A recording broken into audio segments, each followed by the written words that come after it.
Et bonjour YouTube. Si vous voyez cette figurine et vous avez regardé le titre de la vidéo, vous savez de quoi je vais vous parler. Et aujourd'hui, on va parler certes d'un livre et on va aussi parler des tyrannides. Comme d'habitude, n'hésitez pas à vous abonner, commenter, la cloche, tout ça, YouTube incroyable, vous connaissez les bails. Et donc aujourd'hui, je vais vous parler de Léviathan, écrit par Darius Inks, du coup à 15 balles, hein, bien entendu, Black Library Publication, un roman de la série Space Marine qui nous fait exactement 443 pages, et donc qui va nous raconter ce qui se passe, un événement de la 4e guerre tyrannique.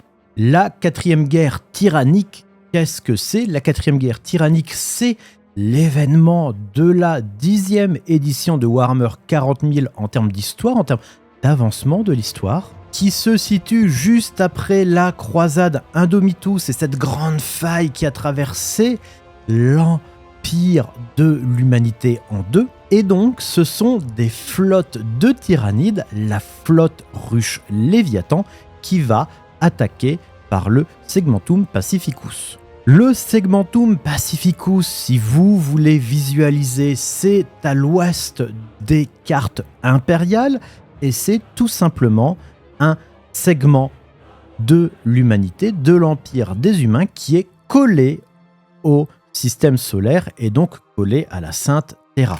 Les tyrannides vont donc foncer, attaquer par ce segmentum. Il va y avoir un tas d'événements importants, l'arrivée de Trajan, Léontus, du coup le seigneur solaire qui va se défendre autour du monde de Sanctum. Justement, il va se passer beaucoup d'événements pour essayer de freiner l'arrivée des tyrannides. Au moment où je vous parle dans l'histoire, justement, on est à ce moment, on est à ce point où justement des renforts impériaux sont arrivés avec les custodiens. On a découvert des nouvelles créatures tyrannides comme les neurogauntes, les émissaires Norn ou compagnie. Et la situation s'est stabilisée. Certes, la flotte ruche a fait des dégâts en milliards d'êtres vivants, mais la machine de guerre impériale a réussi à se protéger. Et donc, ce roman Léviathan va nous parler d'un fait de guerre, va nous parler de la défense d'une planète qui se nomme Regium, qui est un monde forteresse, une forteresse impériale qui est sur la Sanctus Line. La Sanctus Line, en fait, c'est une région impériale, du coup, de ce segment Pacificus, qui a été transformé en région militaire ultra défensive. Genre, chaque planète est du coup devenue une forteresse avec des Space Marines, avec d'énormes défenses, qui va justement être là pour éviter, comme du coup on est juste à côté de la Terre, du système solaire, qui va justement être là pour empêcher que des menaces viennent attaquer le système solaire et encore plus la Terre. Donc ce roman nous parle de cette planète de Regium qui est dans ce système de défense. Alors, quelles vont être les thématiques de ce livre? Comme d'habitude, je vais vous en parler sans spoiler et avec spoiler. Je vais déjà vous être très honnête, je m'attendais à un livre relativement quelconque, voire un petit peu médiocre. Comme souvent, ça l'est dans ce qui doit être écrit un petit peu à la va-vite, dans ce qui est décrit vraiment pour coller avec une sortie. Souvent, les auteurs n'ont pas forcément beaucoup de choix de ce qu'ils font et c'est un petit peu bâclé, voire moyen. Et en fait, non.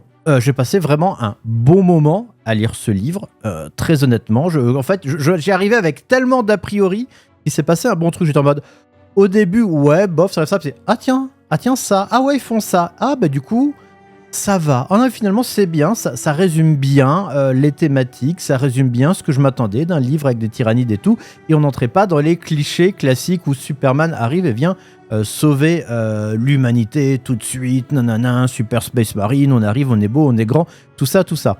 Donc, sans vous dire pour l'instant ce qui s'est passé, bon moment, vraiment, c'est un bon livre. C'est pas un livre fondamental dans l'histoire de Warhammer 40 000, dans la compréhension du lore, mais j'ai envie de dire, c'est le bon roman, un peu comme un roman popcorn, j'ai envie de dire. Voilà, tu t'y attends rien, tu vas voir un truc, tu dis, oh, c'est peut-être un bon nanar, mais au final, peut-être passer un bon moment. Et, ah ouais, en fait, c'était mieux que ce que je m'attendais. C'était pas le truc qui va me faire revoir différemment, mais c'est cool, mais je regrette pas de l'avoir lu, je regrette pas d'avoir lu ces 400 pages, je regrette pas d'avoir passé mes 5 heures à lire ce bouquin. Donc ça, c'était une très bonne nouvelle. Parmi d'autres bouquins que je vous présenterai plus tard sur la chaîne, il y en a d'autres où je vais pas vous mentir, quand je vais finir, je vais envie de dire rendez-moi mon temps de vie. Ça peut être tout le cas là, c'est bon divertissement. Voilà. Clairement, si vous dites est-ce que je vais passer un bon moment en le lisant ou non, sachant que souvent, des fois, les romans du coup de la série Space Marine, c'est oh, je suis Space Marine, j'ai mal, mais j'avance, mais j'ai mal, mais je suis fort, je suis un Space Marine, et même seul contre 15 000 ennemis, je vais vaincre car je suis un Space Marine. Ça évite l'écueil classique. Ça évite vraiment les écueils classiques du roman. Regardez, je suis un Space Marine, je suis beau, je suis grand, je suis chaud, et je vais rouler sur tout le monde à la fin, même si j'ai mal. Donc ça, c'est vraiment une très bonne nouvelle.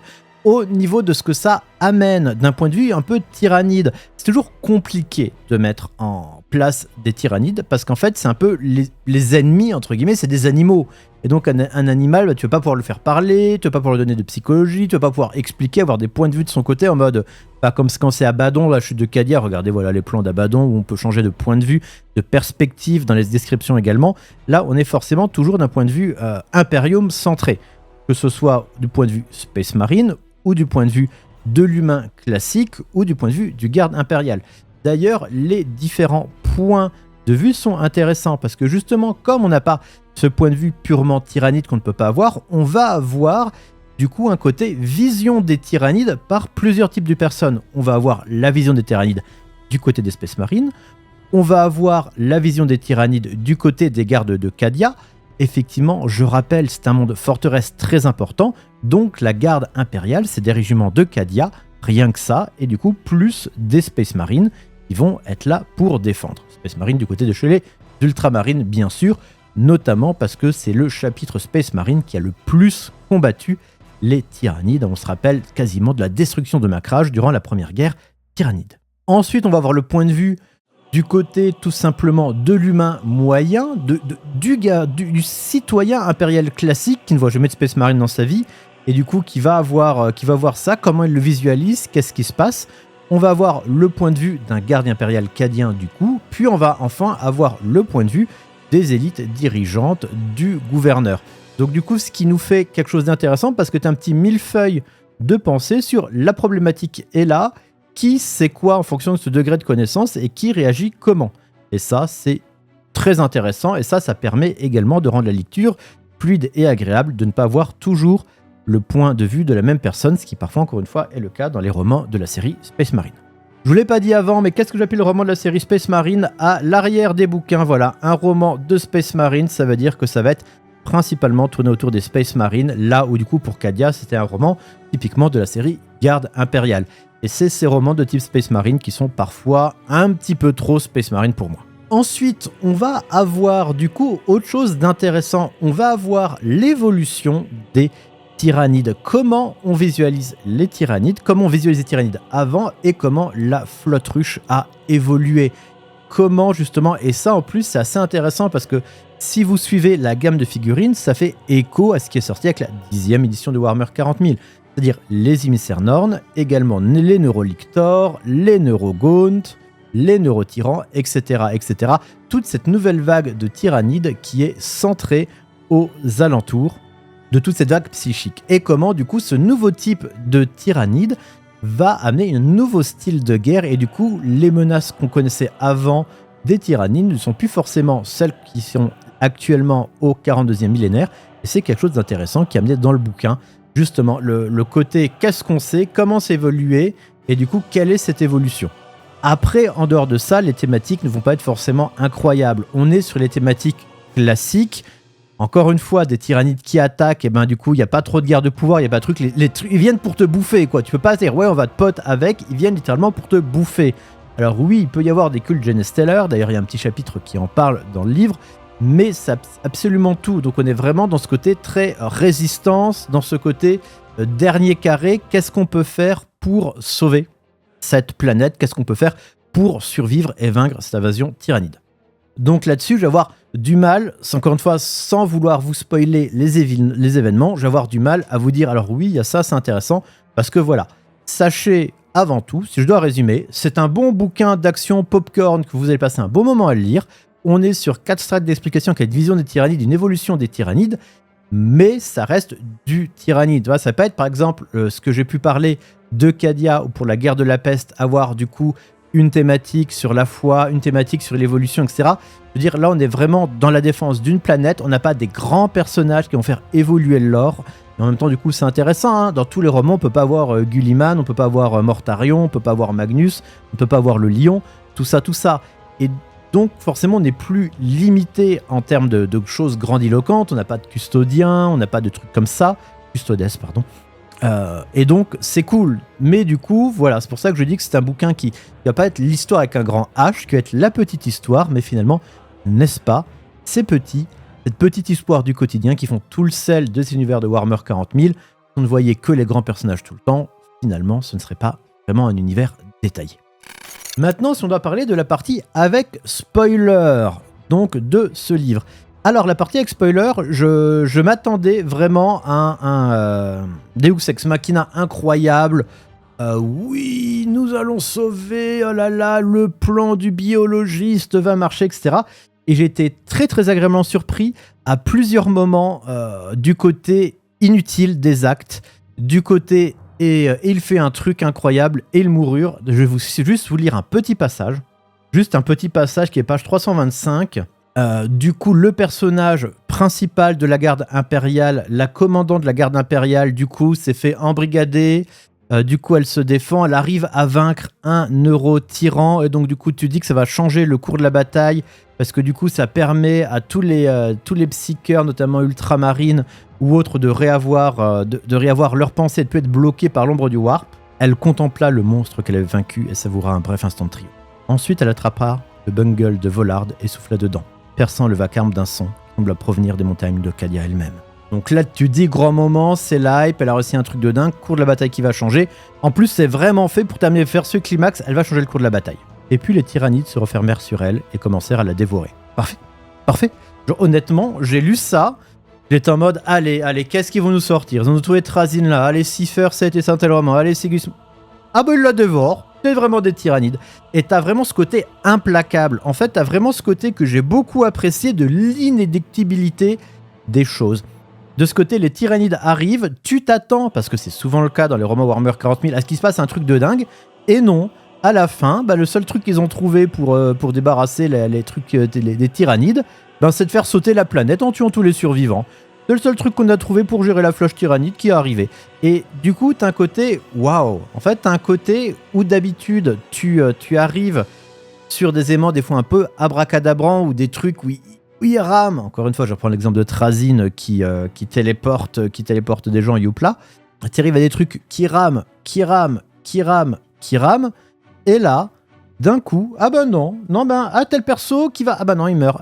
Ah, tel gouverneur super sympa et tout, qui a des trucs, qui a des plans pour la ville, qui a des rêves, et tu dis, en fait, comme c'est présenté, et c'est ça qui est bien dans ce bouquin, c'est vraiment présenté au début, tout le monde a des plans, tout le monde a des trucs, tout le monde pense à l'avenir, et en fait, c'est un côté où, regardez, les plans vont être vers l'avenir, et pourquoi est-ce qu'on se ferait chier à développer sur des pages entières les plans, les aspirations des personnages pour l'avenir, ce qu'ils ont fait, etc., ils espèrent faire leurs rêves, leurs aspirations. Généralement, tu fais ça un peu en mode happy end, en mode après la fin, oh là là, puis ils réussi. Et là, non. Et du coup, tu développes les personnages, tu développes leurs rêves, leurs espérances, et à la fin, ils finissent comme bouffés par les tyrannides. Et là, j'étais un peu scotché parce que du coup, ça montre une volonté de maturité, ce côté un peu en mode les tyrannides, non. Ces tyrannides, ils arrivent, ils vous mangent, et vous n'allez pas les arrêter comme ça. Ils sont des millions, ils sont des milliards, ils sont infinis, ils sont légions, un peu comme les nécrons. Mais du coup, ils vont vous bouffer à la fin quand même, et tous vos rêves, tout ce que vous espérez, allez, ciao, à plus. Et c'est ça qui est bien amené. Bon, alors après, t'as quand même le petit côté un peu, oh là là, le couple qui s'arrête pour sauver une jeune femme écrasée par une voiture sont les 3 seules personnes qui vont réussir à survivre avec les deux ultramarines. Voilà, t'as un petit côté quand même, regardez, cette personne a fait une action altruiste, et du coup, elle va pouvoir s'en sortir. Ce couple a fait une action altruiste, on va pouvoir s'en sortir. Bon. Voilà, il y a quand même un petit côté là, mais c'est un peu pour donner, j'imagine, le côté un peu espoir et pour montrer un peu, regardez, si vous faites le bien, peut-être vous survivrez. On peut en penser ce qu'on veut, c'est pour donner des petites notes d'espérance. Voilà, pourquoi pas. En dehors de ça, également, ce que j'ai trouvé vraiment intéressant, c'est l'évolution du coup de la flotte Léviathan et l'évolution de la méthode de combat des tyrannides. Donc du coup, on avait déjà un petit peu ça avec les cultes Genestealer qui du coup rentrait un petit peu, créait des cultes, créait des sectes, du coup d'humains qui vénéraient l'empereur à 4 bras et qui du coup après se faisaient manger quand les Tyranides arrivaient. Là c'est différent, c'est vraiment l'émissaire Norn, c'est vraiment le neurotyran, c'est vraiment les neurogauntes et compagnie qui vont du coup faire des relais psychiques et qui vont faire des cauchemars à l'échelle de la planète et qui vont modifier les êtres humains, c'est-à-dire ce qui est bien marqué dans le prologue, qui vont modifier la psyché humaine et la vision humaine en leur donnant des rêves, en leur faisant montrer ce qu'ils veulent pour manipuler l'esprit. C'est-à-dire qu'en fait, on n'est plus du tout dans une flotte tyrannide qui est une flotte animale qui va juste se jeter en nombre, un petit peu en évoluant simplement pour la menace. On est dans une échelle tyrannide qui va du coup modifier le comportement de l'humanité entière à l'échelle de la planète et viser les personnes qui ont le pouvoir pour leur faire prendre des mauvaises décisions qui va donner des choses positives à la ruche. Et ça, c'était quelque chose qui n'existait pas du tout dans les précédentes guerres contre les Tyranides. Donc là, du coup, on voit bien l'évolution qui est amenée justement par les nouvelles figurines de la V10, et du coup, ça colle bien avec le lore, et c'est vraiment super sympa de montrer que les Tyranides ne sont pas simplement des animaux, mais évoluent pour du coup se permettre de mieux connaître les faiblesses de leur proie. Et enfin, il y a l'émissaire. L'émissaire pour l'émissaire Norn, hein, qui est un petit peu la figurine emblématique des Tyranides de la 10e édition, et qui, on voit bien, est une menace incroyable. On en avait déjà parlé dans justement le bouquin qui parle de Léviathan dans l'édition de la 10e édition où 3 émissaires Norn ont quasiment réussi à tuer le seigneur Léontus et à changer le cours de la guerre. Là, on voit bien qu'un seul émissaire Norn à l'échelle de la planète est suffisant pour renverser le cours de la guerre. Et on voit bien que c'est pas du tout comme les Tyranides, ils sont doués de pensée, ils sont beaucoup plus intelligents, ils savent ce qu'ils font, et on est du coup sur une nouvelle échelle, finalement un petit peu d'Alien. Si finalement je reprends simplement l'idée d'Alien de base, le tout premier Alien, c'est juste un animal qui mange les gens, hein, la série Alien, les livres Alien, les xénomorphes. Et on voit qu'avec le temps, ils apprennent, ils deviennent plus intelligents, et ils progressent. Et du coup, ça donne un petit peu cette impression avec les Tyranides, du coup, notamment avec ces émissaires, qui sont une nouvelle manière de penser, une nouvelle manière de visualiser, certainement de diriger une partie des plots ruches, qui est nouvelle et qui est encore plus dangereuse qu'il y avait précédemment. Eh bien, écoutez, au final, à nouveau, on repasse sur la partie sans spoil, bien sûr.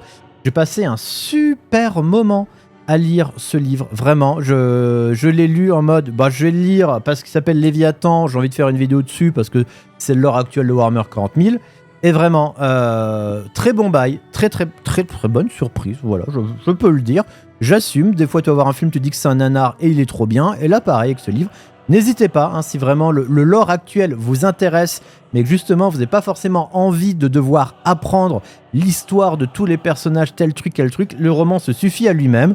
Les Tyranides attaquent une ville, les Tyranides attaquent une planète, l'humanité essaie de se défendre, ça tourne mal, explication. Merci beaucoup YouTube pour avoir suivi cette vidéo, je vous dis à très bientôt pour de nouvelles aventures, ciao.